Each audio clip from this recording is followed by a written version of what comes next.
pero ya les mandé la corrección vía WhatsApp. Entonces, bueno, espero que disfruten del examen, chicos.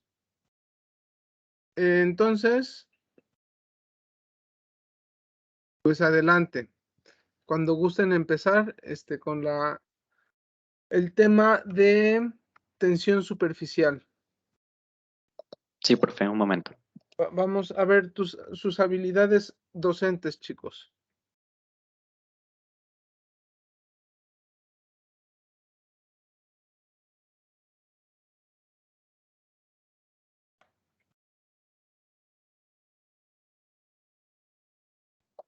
¿Se puede ver en presentación? Si se ve, nada más faltaría que la pongas en pantalla completa. Buenas tardes, compañeros. Para empezar, para abrir este tema, les voy a hablar de la tensión superficial y después de la ley de Laplace. Para entender la ley de Laplace, primero tenemos que entender lo que es la tensión superficial. Primero, les voy a hablar un poco de la ecuación, de quiénes fueron los que le hicieron. La ley de Laplace lleva el nombre en honor del físico, astrónomo y matemático francés Pierre-Simon Laplace. Primero comenzamos con Thomas Young, que él hizo una explicación cualitativa, o sea, explicó las características del fenómeno, pero Laplace fue quien justificó matemática y cuantitativamente el mismo fenómeno. Y finalmente Carl Friedrich Gauss fue quien unificó el trabajo de estos dos científicos. La tensión superficial es la cantidad de energía necesaria para aumentar la superficie de un líquido por unidad de área. Y en otras palabras, la tensión superficial actúa como una membrana elástica en la superficie del líquido que se resiste al aumento del área de la misma. Esto quiere decir que si por ejemplo tenemos un, un líquido, que esta es su superficie, el líquido va a ofrecer una resistencia a que nosotros le hagamos esto. Lo que han escuchado que se dice que se rompe la tensión superficial es justamente cuando rompemos esta pequeña red, esta pequeña membrana, y pues nos mojamos con el líquido. Pero es precisamente esto. Como pueden ver, aquí esta superficie tiene un área menor. Esta tiene un área menor que esta otra superficie, que nosotros estamos aumentando todo esto. La tensión superficial se va a ver expresada, o bueno, denotada con las letras griegas sigma y gamma. Aquí pueden ver un ejemplo de una tensión superficial, donde está un mosquito parado sobre el agua. Y aquí tenemos unos ejemplos de la tensión superficial. En el espacio, el agua se va a juntar en gotas y no se va a expandir como lo hace aquí en la Tierra por el efecto de la gravedad. Aquí hay una gota de rocío sobre una hoja de una planta.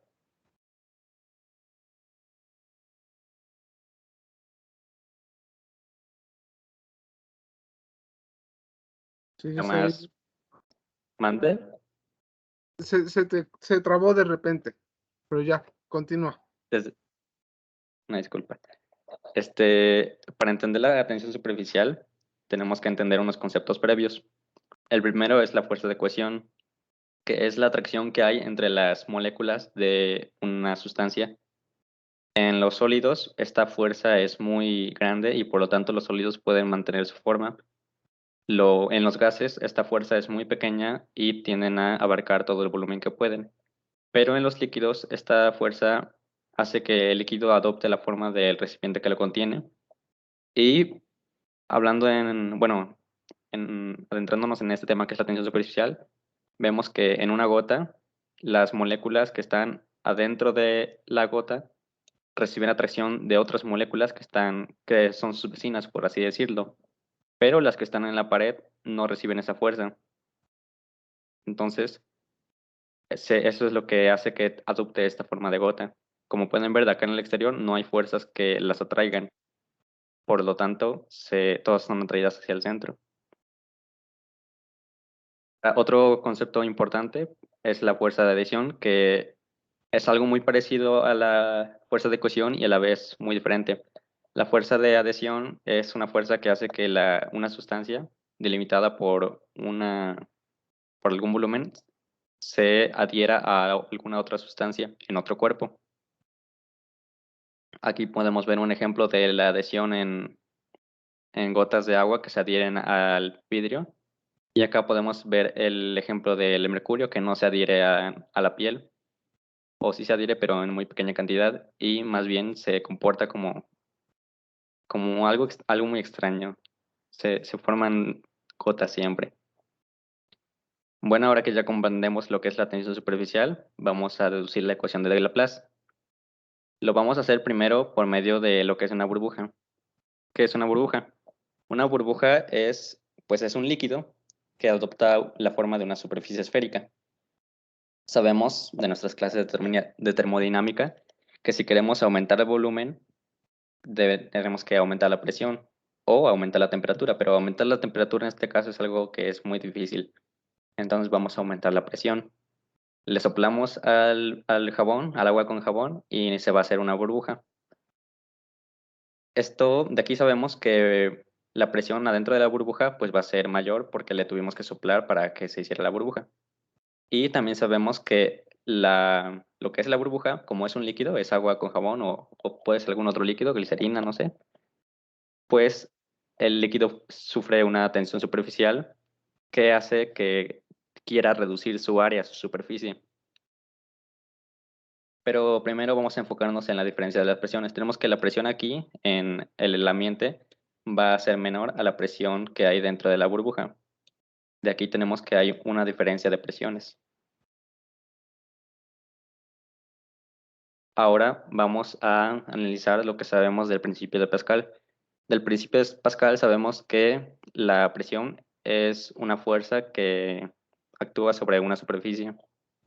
Aquí tenemos un vector que va a ser nuestra presión. Perdón. Sí, bueno, sí, nuestra presión. Y aquí tenemos una componente en el eje X.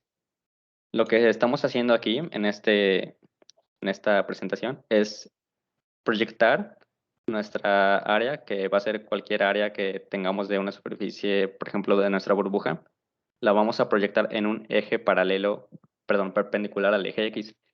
¿Cómo vamos a hacer esto? Pues multiplicando el área por el coseno del ángulo, que pues es nuestra proyección en X. Y multiplicándolo por la diferencia de las presiones, pues tenemos la fuerza, ¿no? Ya sabemos que la presión es fuerza sobre área y multiplicándola por el área, o en este caso el diferencial del área, pues tenemos lo que es la fuerza. Ahora bien, no solamente tenemos esa fuerza, que es la de la presión la que surge de las diferencias de las presiones, sino que también tenemos la fuerza de la tensión superficial. Pero para empezar con la primera fuerza, vamos a tener que la fuerza 1 es igual a la diferencia de las presiones del exterior y del interior de la burbuja multiplicado por el área superficial de la burbuja. Y esto va a ser igual a la diferencia de las presiones multiplicado por pi por radio al cuadrado. Y para la segunda fuerza, que es la correspondiente a la tensión superficial, tenemos que la fuerza 2 es igual a 2 veces la tensión superficial, que va a estar representada por gamma. Y que, por cierto, olvidé mencionar que las unidades de la tensión superficial van a ser newton sobre metro, o newton por metro a la -1, como gusten, multiplicado por el perímetro de la esfera, como pueden ver aquí en este esquema, que va a ser 2pi por radio. Sin embargo, la burbuja existe, lo que significa que hay un equilibrio entre las dos fuerzas, lo que hace que la burbuja esté en un estado estable, en un estado de equilibrio. Esto nos conduce a que la diferencia de las presiones multiplicado por el área de la burbuja va a ser igual a 2 veces la tensión superficial por el perímetro de la burbuja. Si sienten que me estoy yendo muy rápido, me pueden detener y si tienen alguna duda también se las voy a contestar sin ningún problema. Ahora dividiendo por el pi por radio al cuadrado, tenemos que la diferencia de la densidad va a ser igual a 4 veces la tensión superficial dividida por el radio. Y esta formulita es un caso particular de la ley de la ecuación de Laplace. Ahorita vamos a ver otra forma de deducir la ecuación de Laplace. Imaginemos una jeringa y de esta jeringa tiene dentro algún líquido. Si ejercemos una presión que haga una presión en el émbolo, que haga que salga un poco de ese líquido, pues se va a formar una gota. Nosotros sabemos que para que ese líquido salga de la jeringa, nosotros tenemos que hacer un trabajo sobre el sistema para que pues haya un cambio. Este trabajo va a ser igual a la presión que ejercemos por el diferencial del volumen que desplazamos. Pero a su vez, el volumen desplazado está haciendo un trabajo sobre el aire que lo rodea. Imaginen que aquí tienen pues el aire, ¿no? Tenemos el aire y esta gotita está desplazando aire. Eso pues es un trabajo. Tenemos que el trabajo realizado por la gota sobre su entorno va a ser igual a la presión a la presión sub cero por el diferencial del volumen. Pero el volumen que nosotros desplazamos de la jeringa es igual al volumen que nosotros desplazamos del ambiente. Entonces este diferencial y este diferencial son el mismo. Eso si fuera un líquido incomprensible que tenemos dentro de la jeringa. Y como ese es el caso, pues el trabajo que realizamos es la diferencia de las presiones por el diferencial del volumen. Ahora sabemos que también se realiza un trabajo por la tensión superficial. Y este trabajo va a ser igual a la tensión superficial multiplicada por el diferencial del área.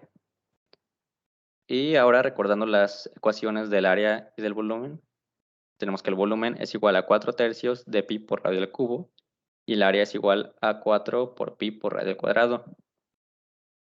Pero como tenemos un diferencial, pues se lo sacamos.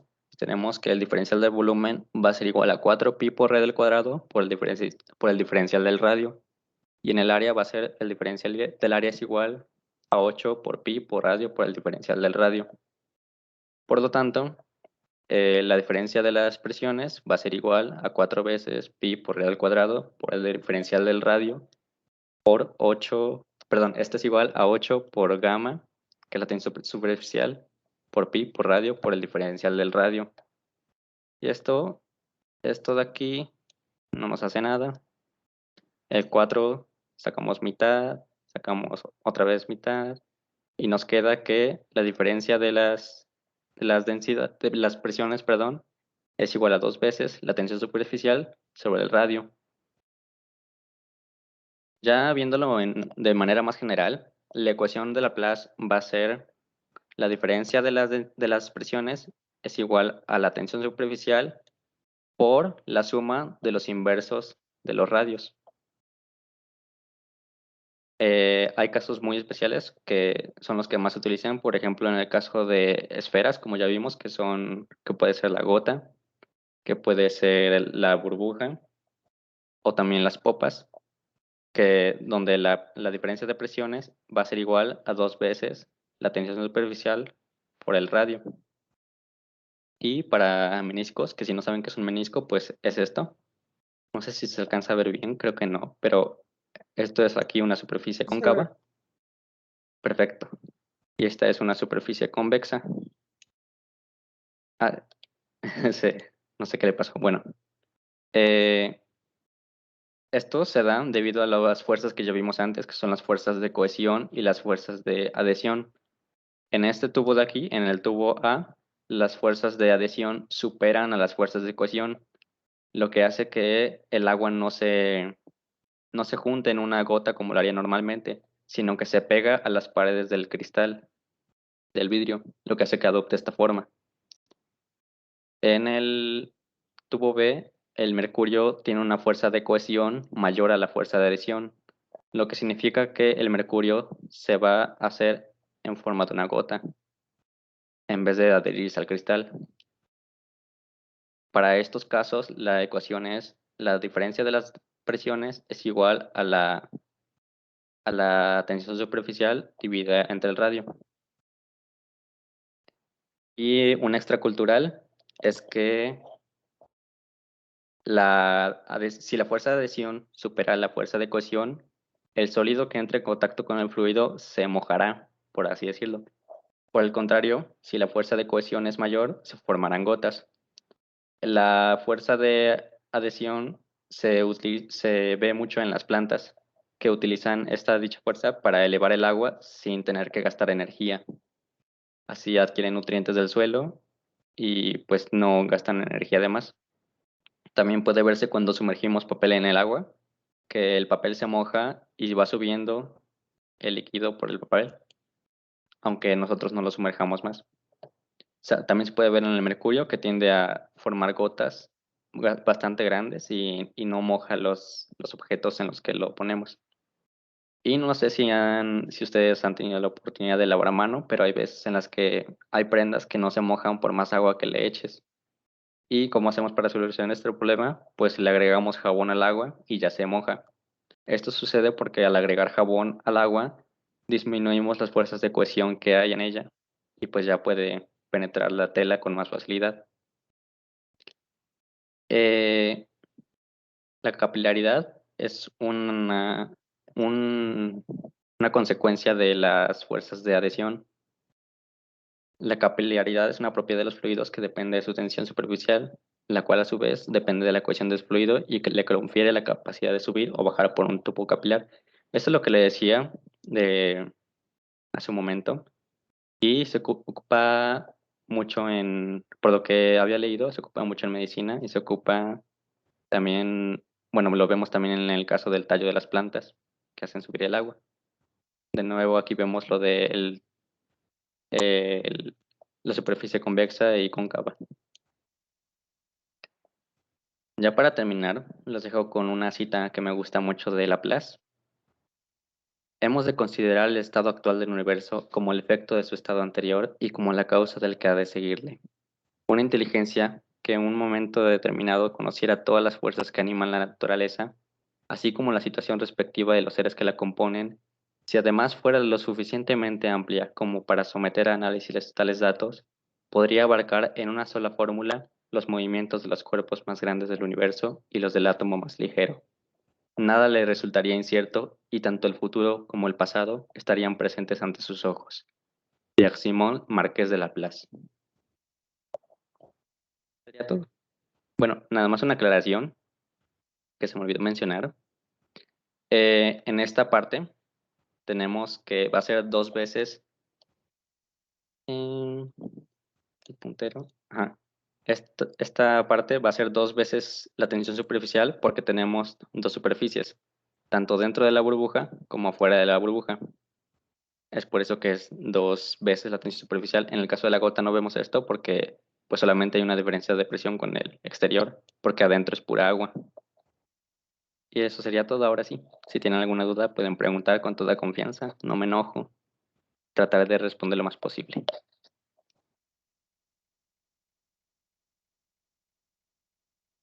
Pues yo no tengo dudas, Johan. Excelente presentación.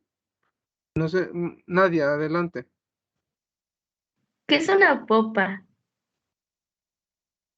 Esa duda yo también la tenía, pero creo que es una especie de burbuja, pero como asimétrica, como amorfa. Ok, ok. Bueno, y esto, bueno, ¿puedo agregar una cosa, Johan? Ahorita el cálculo de la ley de Laplace se utiliza para burbujas esféricas en general, pero como dijiste, se puede utilizar para otro tipo de superficies. Se puede hacer el cálculo también para burbujas cilíndricas. Y bueno, pero es utilizar el mismo principio, ¿no? Están utilizando justo este principio de equilibrio que manejaste. Bueno, no sé si alguien más tenga alguna duda. Me parece maravilloso cómo abordaste las cosas. Yo les puse aquí en el chat complementos para que puedan revisar más adelante quien guste respecto a algunos de los temas que mencionó Johan, que no era lo que se le había pedido, sino que extendió un poquito más y entonces vale la pena que revisen un poquito, sobre todo los capítulos 40 y 41 del volumen 2 de las lecturas de física de Feynman, justo mencionan lo que significa que un objeto moje y que un líquido moje y que un líquido no moje, ¿no? Y bueno, pues las lecturas de Feynman es como algo que debemos de leer como físicos en algún momento de nuestra vida.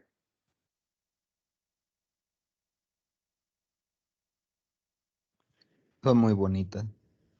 Bien, entonces, no sé si quieras agregar algo más, Johan.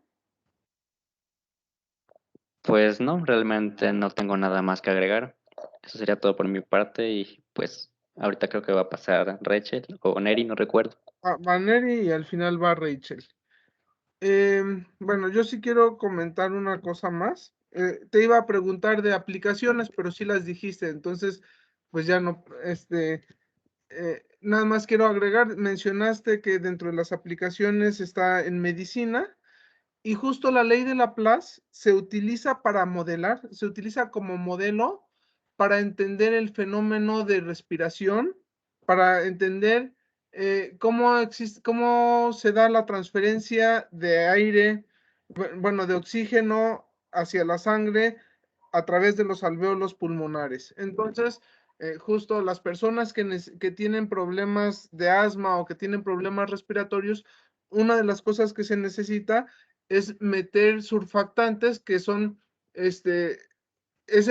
lo equivalente al jabón, rompen la tensión superficial para que pueda haber este intercambio de gases. Entonces, ahí la física es fundamental para las personas asmáticas, por ejemplo. Adelante, Neri. Sí, ahí voy.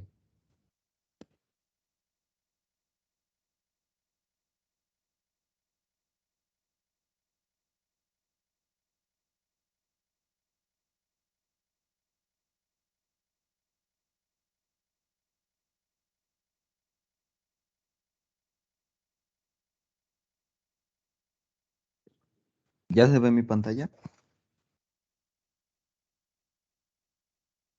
Ya se ve. Bueno.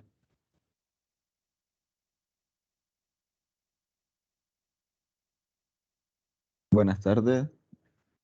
Ya saben que me llamo Neri y les voy a explicar un poquito acerca de la ley en español se lee Tate, pero por lo que vi en algunos videos se pronuncia Tate, la ley de Tate. Entonces, hay muy poquita información, la verdad casi no encontré información de esta ley, pero está relacionada con gotitas, entonces por eso sentí que lo más apropiado era usar la plantilla esta de PowerPoint que tiene unas gotitas alrededor. En 1864 lleva el nombre del que la dijo, la dio, Thomas Tate. Estudió el desprendimiento de una gota en un tubo capilar. Entonces Tate concluyó que ese desprendimiento, el peso de la gota iguala a la fuerza de tensión superficial y eso pues fue bastante relevante.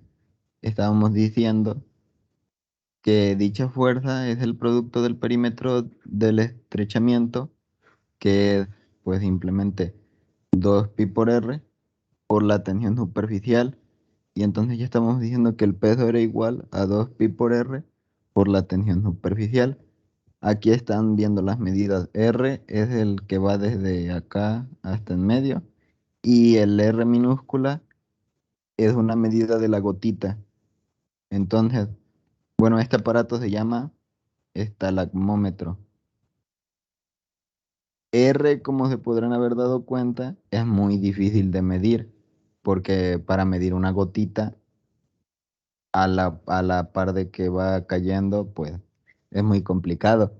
Entonces R minúscula no se mide, sino que suponemos que es proporcional a la R mayúscula y lo ponemos como K.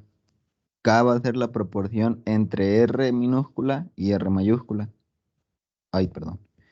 Entonces, también decimos que K es independiente del líquido. Y ya podemos decir que P, que será el peso, es igual a 2pi por K por R mayúscula por la tensión superficial. Como, no sé si vean el salto de esta a esta. Lo que hicimos simplemente fue meter en lugar de R, despejarla y poner que R ahora es K por R mayúscula. Aquí en esta parte de en medio. Acá estaba como R minúscula y acá está como KR mayúscula. Bueno, entonces en la práctica no se pesa una sola gotita. Acuérdense que aquí P significaba el peso de una gotita. Pero nosotros no hacemos eso, sino que se pesa un gran número conocido de ellas. O sea, por ejemplo, 1 litro de agua, ya sabemos cuántas gotas hay en 1 litro, y eso nos permite utilizar balanzas de menor precisión. Y así también podemos compensar errores de solo estar midiendo una gotita. Y ya con más frecuencia también se conocen las densidades. Aquí estoy hablando de dos líquidos. Ahí le volví a dar. Aquí estoy hablando de dos líquidos y ahorita van a ver por qué. Pero en estas fórmulas todavía no aparecen dos líquidos. Entonces, de cada líquido se deja gotear el mismo volumen en el estalagmómetro. Y entonces tenemos esto para un solo líquido. Esto solo es para un solo líquido. Aquí cambiamos al peso por densidad por volumen por gravedad sobre el número de gotas. Entonces, ya podemos decir nosotros que la tensión superficial es igual cuando conocemos la densidad a la densidad por el volumen por la gravedad entre el número de gotas. Aquí solamente despejamos pasamos esto de aquí a dividir y entonces se queda con el n de aquí abajo. Y entonces, bueno, no les había dicho, pero N es el número de gotas, creo que sí lo había mencionado, y G, pues ya sabemos que es el valor de la gravedad. Pero esta tampoco se usa, porque esto no es práctico tampoco. Entonces, esto tampoco lo usan con la ley de Tate, sino que fue como los pasos a seguir, o sea, desde acá, desde la primera que les puse, hasta esta y luego esta, fueron como los pasitos para llegar a la que verdaderamente se usa, que involucra a dos líquidos. Entonces, esto no es práctico, no se usa. Lo que se usa como aplicación es que nos permite realizar medidas relativas de la tensión superficial, porque nosotros sabemos, por ejemplo, la tensión superficial del agua y ya con ella podemos medir la tensión superficial de otro líquido, de un líquido nuevo. Entonces, agarramos el cuentagotas, que sería la parte de acá, a esto le podríamos llamar cuentagotas en el estalagmómetro. Llenamos esa parte, eh, perdón, llenamos el cuentagotas de agua cuya tensión superficial ya la conocemos y dejamos caer un número de gotas n sobre el platillo de una balanza para medir su masa. Y entonces llenamos de nuevo el mismo cuentagotas o uno igual y de un líquido con una tensión superficial que nosotros no conocemos, y entonces vamos a dejar caer el mismo número de gotas del líquido que no conocemos. Entonces ya tenemos por una parte el experimento con un líquido del que ya conocemos su tensión superficial y por la otra parte tenemos el mismo experimento pero con un líquido del cual no conocemos su tensión superficial.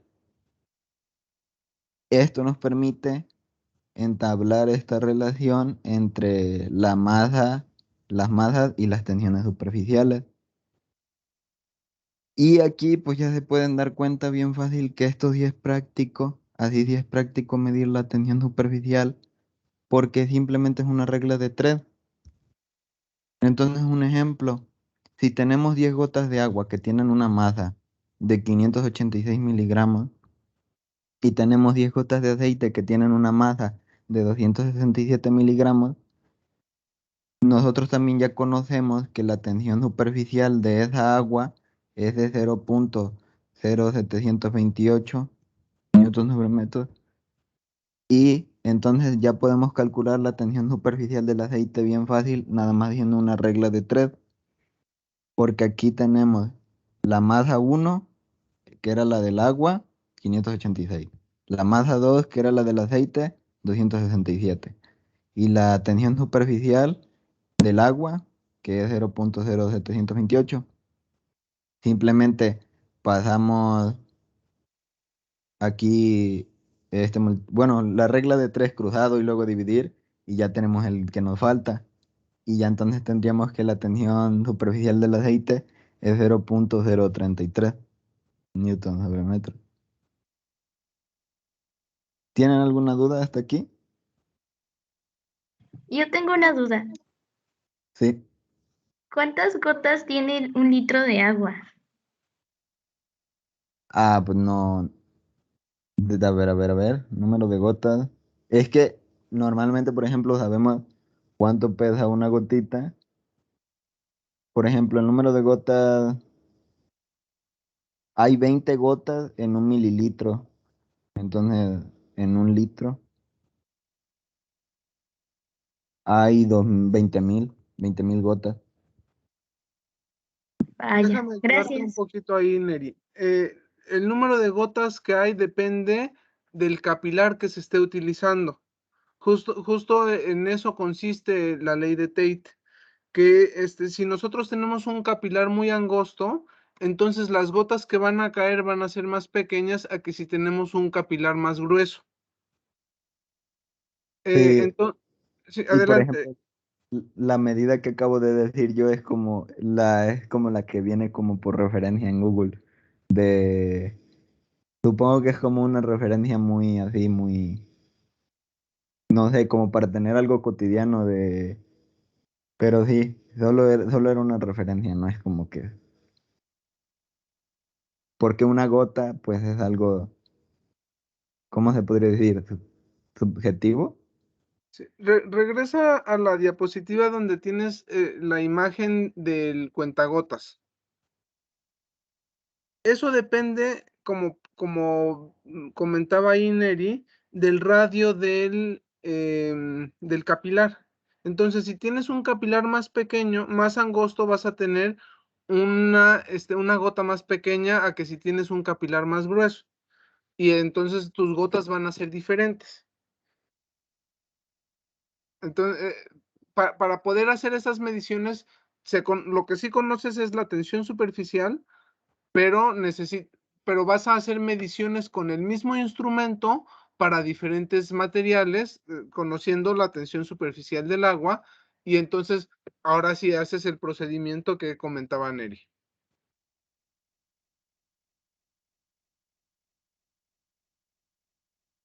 Ok, ya Adelante, me quedó más claro. Gracias. adelante Neri, puedes continuar. Y gracias. Entonces, aquí tenemos una aplicación, por ejemplo, con macrogoteos, con normogoteos o con microgoteos en medicina, pues se utiliza y se ha utilizado, pero bueno, ahorita en la última parte es lo último que quería comentar. Esto solo es una esquemita, es más bien como de medicina, pero aquí hay uno más, un plano de un estalagmómetro un poco mejor. Y lo último que quería comentar era que la ley de Tate es aproximada. Entonces, yo creo que por eso no hay tanta información. Porque, por ejemplo, en 1919 se empezaron a implementar mejoras por Harkins y Brown, y hasta la actualidad el método se sigue mejorando. Entonces,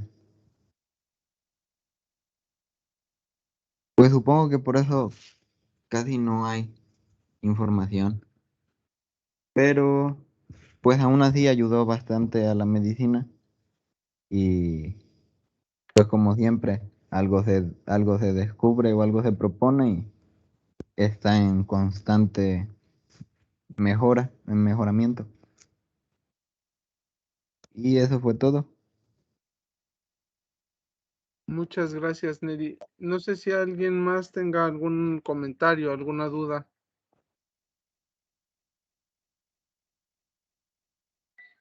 Sí, está muy práctico, ya como la ecuación final.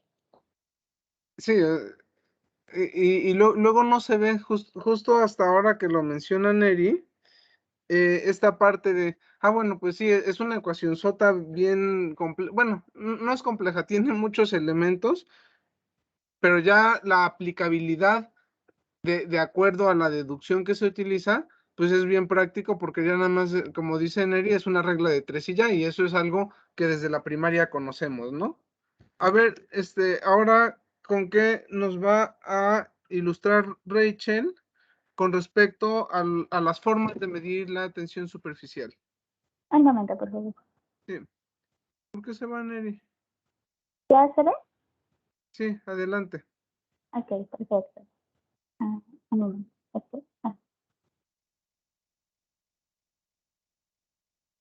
¿Sí se ve la pantalla completa? Sí. Ok. Medidores de tensión superficial. Vamos a empezar pues con un tensiómetro. ¿Qué es un tensiómetro? Pues como todos se imaginarán, sirve para medir la tensión superficial y o la tensión interfacial entre dos líquidos. Los tensiómetros se utilizan en laboratorios de investigación y desarrollo para determinar la tensión superficial de líquidos como revestimientos, latas o adhesivos. Otro campo de aplicación de los tensiómetros es el control de procesos de producción industrial, como la limpieza de piezas o galvanoplastia. Las mediciones de tensión superficial se realizan utilizando tensiómetros ópticos o de fuerza, y esto es un parámetro muy importante en muchos procesos industriales, que hace que su medición sea obligatoria para la optimización de procesos y productos.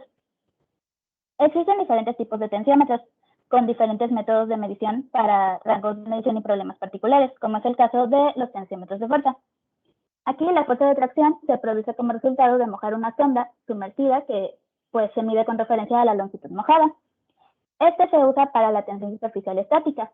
También tenemos el tensión de presión de burbuja, que mide la presión interna máxima de una burbuja de gas que se forma en un líquido por medio de un capilar, para medir la tensión superficial dinámica en función de la edad de la superficie. Es decir, por ejemplo, supongamos que nosotros tenemos un jabonate y nosotros le soplamos por un popote. Entonces nosotros vamos a crear una burbuja y dependiendo de la edad de esa burbuja, o sea, del tiempo de existencia de esa burbuja, es que nosotros vamos a medir.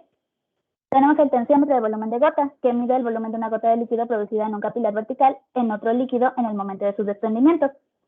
Claramente también se utiliza para medir la tensión superficial mientras cae, para medir la tensión interfacial dinámica en función de la edad de la interfaz. También tenemos el tensiómetro de gota giratoria, que ponemos un capilar en rotación. Este capilar pues va horizontal y va lleno de una fase de volumen y una fase de gota. El diámetro de la gota pues se va a alargar por la fuerza centrífuga. Y esto pues se relaciona con la tensión interfacial. Para medir la tensión interfacial histórica, pues especialmente indicándolo para pues tensiones pequeñas. No se pasa la diapositiva.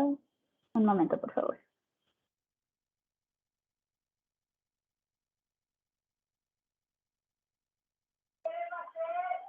Ok.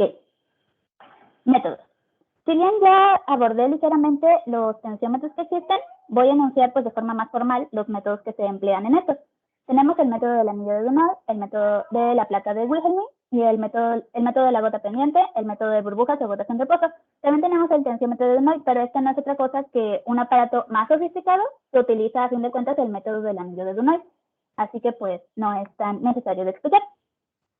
A ver, medición de tensión superficial con tensiómetros de fuerza. Estos se basan en medir las fuerzas ejercidas sobre una sonda que se coloca en contacto con el líquido.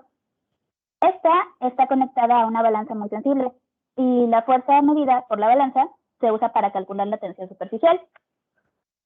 La fuerza va a depender del tamaño y la forma de la sonda, así como del ángulo de contacto entre la sonda y el líquido, y pues esto nos va a dar la tensión, de la tensión superficial del líquido también. El tamaño y la forma de la sonda se controlan fácilmente además se suelen hacer pues de platino, entonces esto ayuda a que el ángulo entre la sonda y el líquido sea de 0 grados.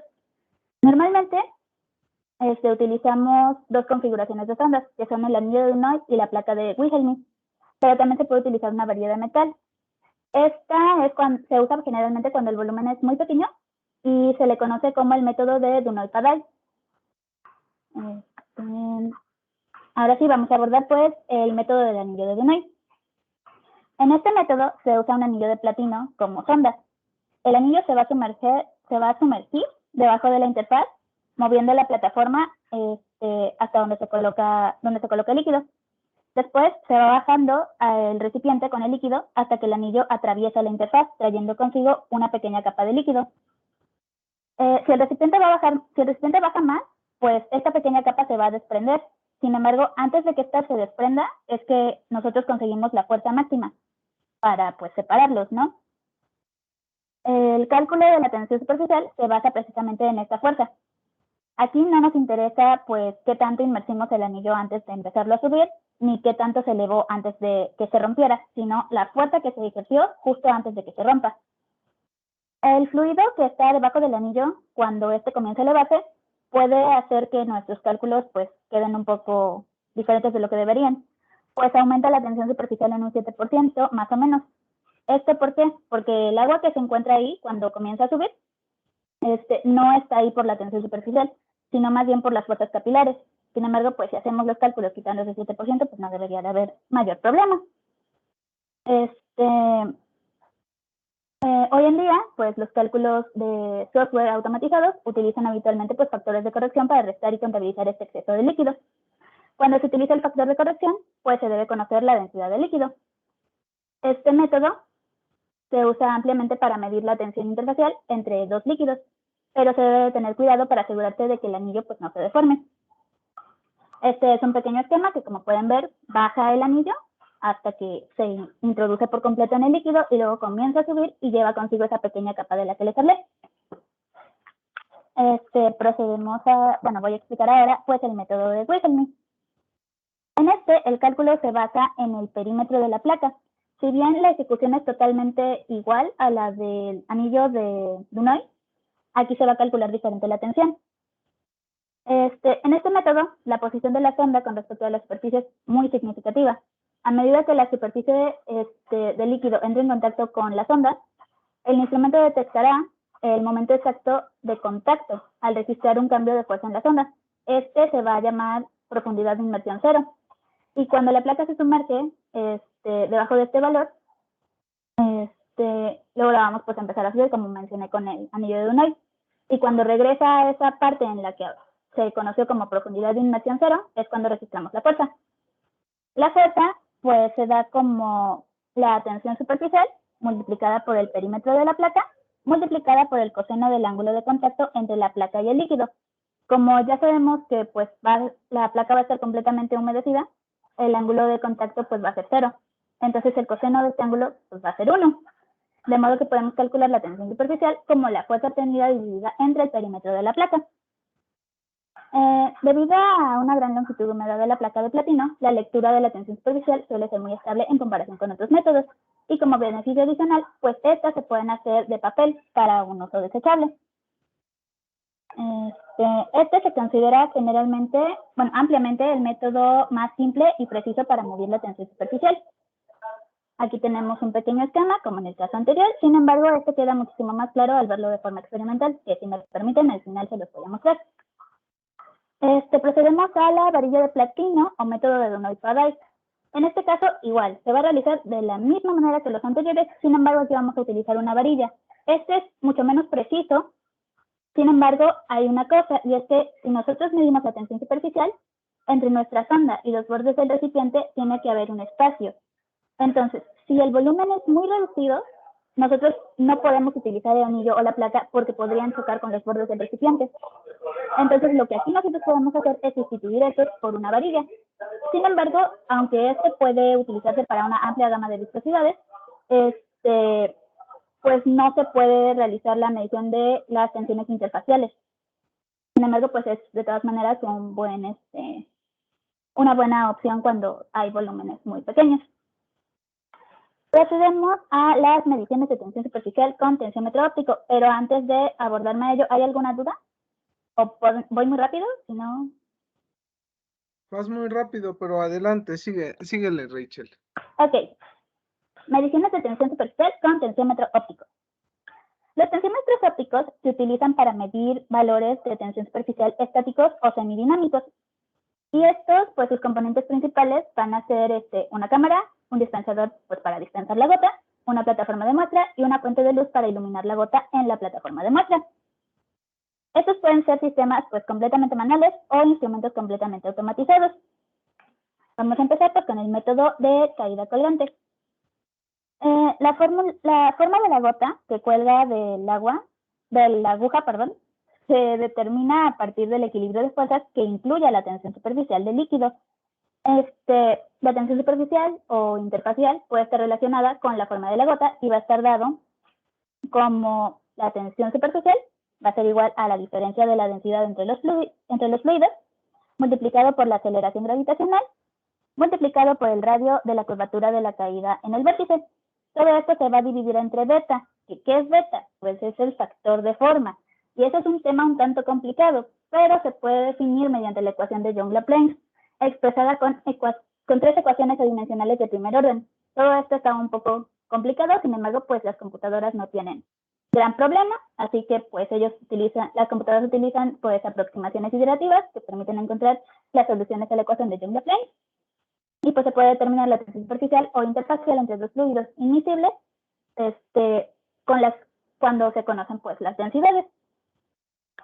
Una gota se produce y captura con una cámara CCD y posteriormente se extrae el perfil de la gota y las rutinas de software sofisticadas ajustan la ecuación teórica de Young-Laplace al perfil de la gota experimental. Ya después de eso pues se calcula la tensión superficial a partir de los parámetros ajustados. Para la tensiometría óptica, el tamaño de la gota es importante y debe de tener forma de lágrima o de colgante. Por ello se tiene que tener mucho cuidado para asegurarse de que la punta de la aguja no influya en la forma de la gota. A diferencia de otros métodos, esta técnica requiere solo de una pequeña cantidad de líquido, lo que la hace pues perfecta cuando se tiene que medir la tensión interfacial de líquidos que son muy costosos. Aquí tenemos también un pequeño esquema. Y procedemos a explicar la burbuja ascendente. También existe la posibilidad de medir la tensión superficial en forma inversa. El nombre no está bien establecido porque se le puede conocer como burbuja ascendente o gota colgante invertida. Este se usa para medir la tensión interfacial entre dos líquidos que no pueden mezclarse, como por ejemplo el agua y el aceite.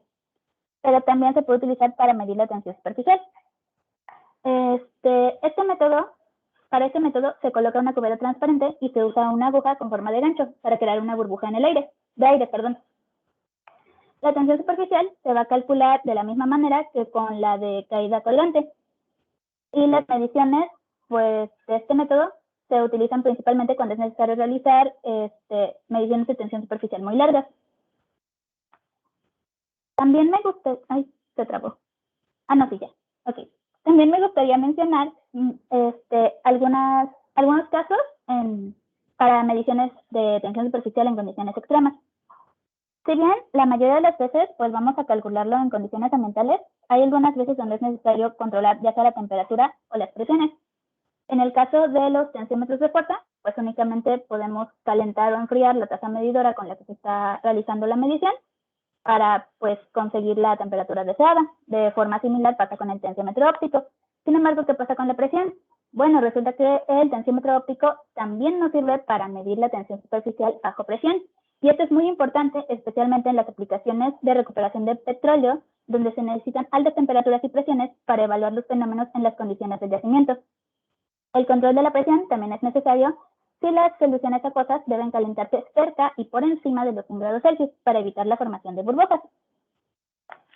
Ay, otra vez me trabó. Ajá. Aquí me gustaría tocar un punto que es sobre el rol de la mojabilidad de la tensión superficial en los líquidos. Mientras mayor sea la tensión superficial de un líquido, menor va a ser su tendencia a filtrarse por los poros. Esto ya lo explicó mi compañero Johan, sin embargo, me gustaría resaltarlo un poquito. Aquí, pues, es donde entran los detergentes, ¿no? porque estos lo que hacen es disminuir la tensión superficial y hacen que pues así el líquido pueda cubrir mayor superficie, entrando pues en los agujeritos de la ropa y ese tipo de cosas.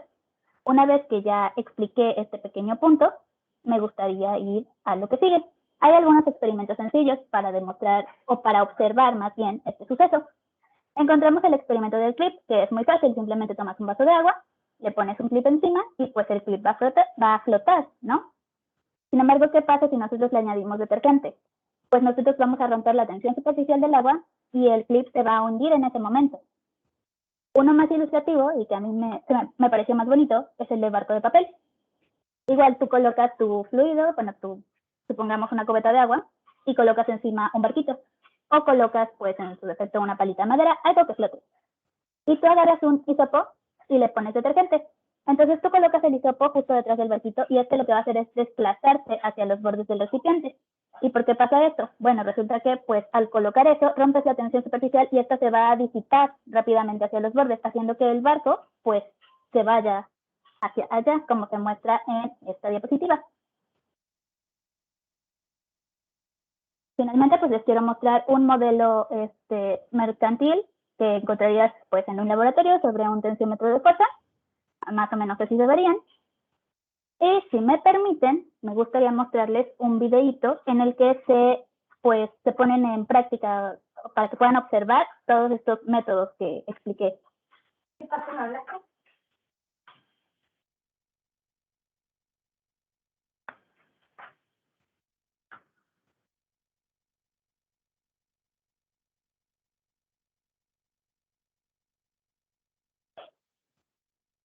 No estás compartiendo el video con audio, Rachel. ¿Ah, no? No. Bueno, de todas maneras solo es musiquita, entonces no están explicativas. Solo es para que visualicen todos los fenómenos que expliqué. Aquí, como pueden ver, pues baja el anillo y sube, y ahí va a llevar la pequeña capa, se suelta, y antes de que se suelte, es cuando vamos a medir la fuerza, comentaba.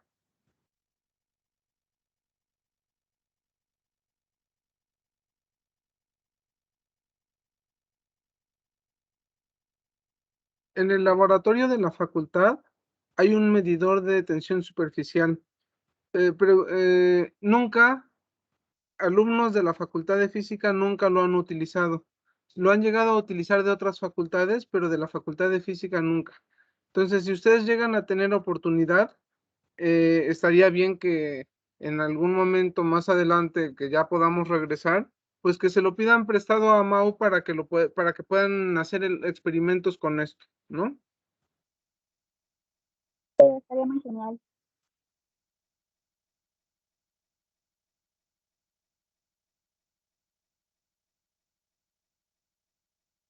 Podemos, como dos computadores, pues realizar la medición de la gota colgante.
Después en general estos serían los métodos de los que les hablé.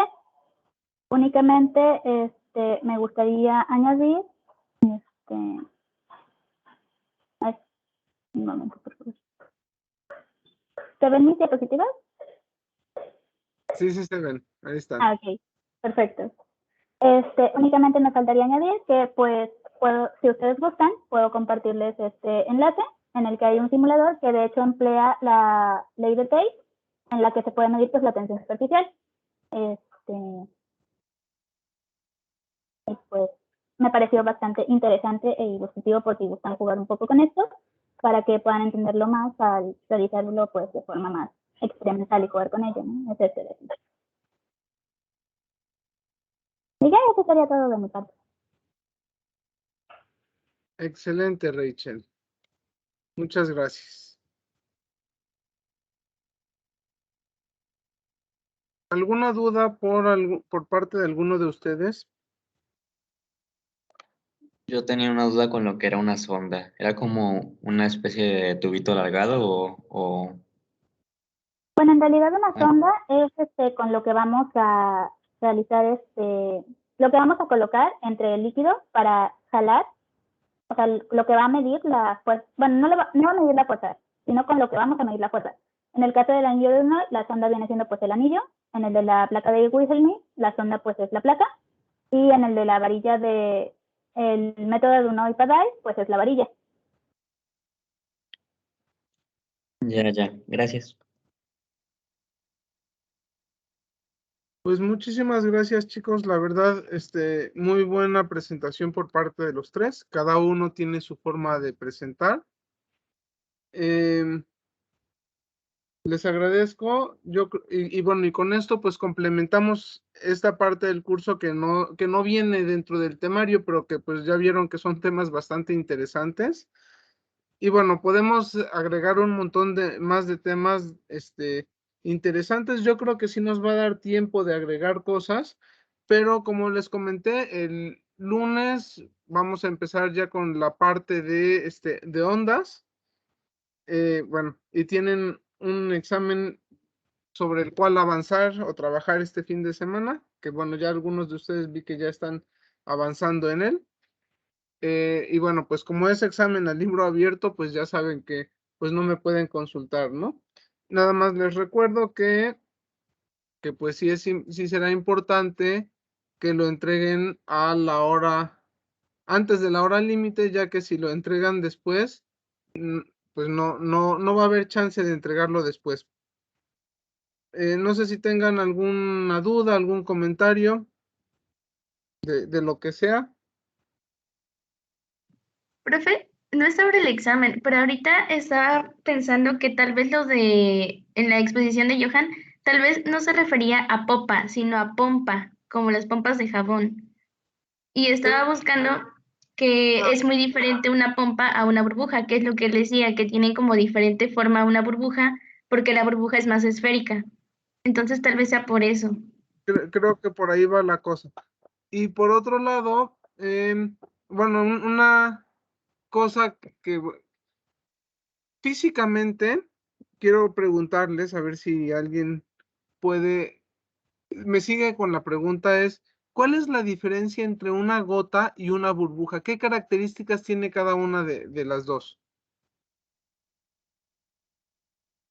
¿Puedo contestar esa pregunta? Adelante, Johan. Imaginemos que tenemos una gota de agua con jabón, pues la gota está completamente llena de agua con jabón y la burbuja solamente es la superficie, por dentro tiene aire. ¿Y en la superficie qué hay? ¿Qué estado de la materia se encuentra, en qué estado de la materia se encuentra la superficie de una burbuja? Yo diría que líquido. Efectivamente, es estado líquido, ¿no? Y es una interfaz y la burbuja puede estar llena de diferentes cosas. Con estas exposiciones se me ocurren un montón de cosas que es cuando dice uno, híjoles, ¿por qué no estamos en la facultad y podríamos hacer un montón de cosas bien bonitas? Como justo ponernos a jugar con burbujas de jabón, ¿no? ¿Cómo hacerle para tener estas burbujas gigantes de jabón? Justo necesitamos determinadas características de tensión superficial para hacer unas burbujas grandes. No podemos hacer burbujas de pura agua, tenemos que utilizar jabón para hacer justo para que exista esta interfaz. Profe, Sí, yo dime. había visto que para hacer burbujas grandes se necesitaba que el fluido fuera más denso y que se hacía con glicerina. Hay muchas técnicas. Hay quienes le echan glicerina, hay quienes le echan maicena, hay quienes le echan gel para cabello, hay quienes le echan pegamento. Hay diferentes recetas para llevarlo a cabo. Y bueno, no me surge de la nada esto, sino hay un experimento en el laboratorio de física moderna. No sé si aquí en la facultad aquí no recuerdo que lo lleven a cabo, pero sería como un experimento que podrían proponer en algún momento cuando lleven laboratorio de física moderna, en el cual se hacen burbujas de jabón en un aro. Bueno, más bien, no burbujas, se hacen, ¿cómo se llama? Bueno, se toma un aro, se le pone, se hacen películas de jabón con agua en un aro, y estas se ponen a vibrar está relacionado con todo esto que estamos viendo y con lo que vamos a ver. Se ponen por encima de una bocina, y en la bocina se pone a diferentes frecuencias. Entonces, va a haber un momento en que va a haber un efecto de resonancia entre la burbuja y entre la película de jabón y la onda sonora que se está emitiendo, y entonces se van a ver modos de vibración bien interesantes en la burbuja. Entonces, bueno, eso se toma video y se hacen análisis bien interesantes con respecto a las características de vibración de la burbuja. Pero para poder llegar a eso, primero se tienen que hacer películas de jabón que duren bastante tiempo, porque ustedes saben, una pompa de jabón, una burbuja, pues dura un tiempo y después se evapora el líquido y se revienta la burbuja, ¿no? Pero bueno, o sea, ahorita no podemos. Sin embargo, pues sí es una invitación a que no dejen la física en los libros, y que no dejen la física únicamente para el laboratorio, sino pues si tienen las herramientas, pues traten de hacerlo, así como en las demostraciones que puso Rachel del clip y del jabón y del barquito de papel. Hay otra que se hace en preescolar, que se pone un plato con leche y se le ponen gotas de pintura, de pintura para pasteles, y justo lo mismo que se hace con el barquito, se le pone a un hisopo, se le pone detergente líquido, y al momento de romperse la tensión superficial, se mezclan los colores del detergente, perdón, se mezclan los colores de la pintura vegetal para pasteles, vegetal o artificial, pero el caso es que sea líquida y que sea a base de agua. Entonces, bueno, hay muchas experimentitos, bueno, muchas demostraciones más bien, no son experimentos, que pueden ayudarnos a comprender algún fenómeno, o más que a comprender, a que lo podamos explicar de una manera más eficiente. ¿Alguna otra duda, algún otro comentario que tengan? Cuando eres físico, el mundo es tu laboratorio. Efectivamente, Johan. Pues muchas felicidades, chicos. Les digo, para los siguientes temas, bueno, vamos a trabajar los temas que tenemos que trabajar, y después habrá tiempo para otras exposiciones voluntarias nuevamente. Pero bueno, ahorita yo los dejo para que se dediquen a su examen. Traten de disfrutarlo nuevamente. Traté de buscar problemas que fueran interesantes y que no fueran únicamente de resolver un par de ecuaciones o de sustituir, sino que pues sí hay que pensarle un poquito. Y bueno, son los 3 problemas son 5 problemas a escoger 3 y hacer la reseña del artículo que hayan decidido por equipo. Si todavía no deciden por equipo cuál quieren, pues se vale que cada quien haga la reseña del que se les antoje. Pero pues la idea es que vayan ya viendo sobre cuál, pues que ya vayan digiriendo el artículo con el cual van a hacer su proyecto final.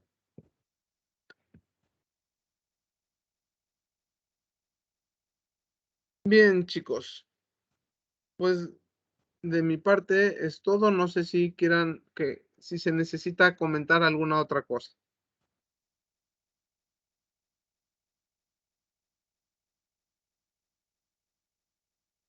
Si no hay comentarios, pues les reitero la invitación a inscribirse a la rodada que se va a hacer el 15 de noviembre y les voy a estar insistiendo mucho.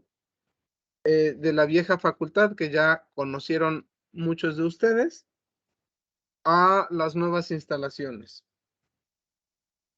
Y en serio, si tienen interés y no tienen bicicleta, manden correo a la facultad para que se vea de qué manera se puede resolver eso.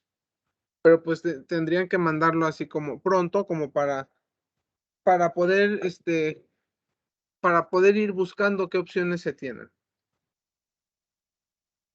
Bien, chicos, nos vemos. Buen fin de semana. El lunes me comunico con ustedes. Espero que puedan avanzar bien con su examen. Y Bruno, pásatela muy bonito el domingo. Gracias, profe. Bueno, pues, cuídense mucho. Gracias.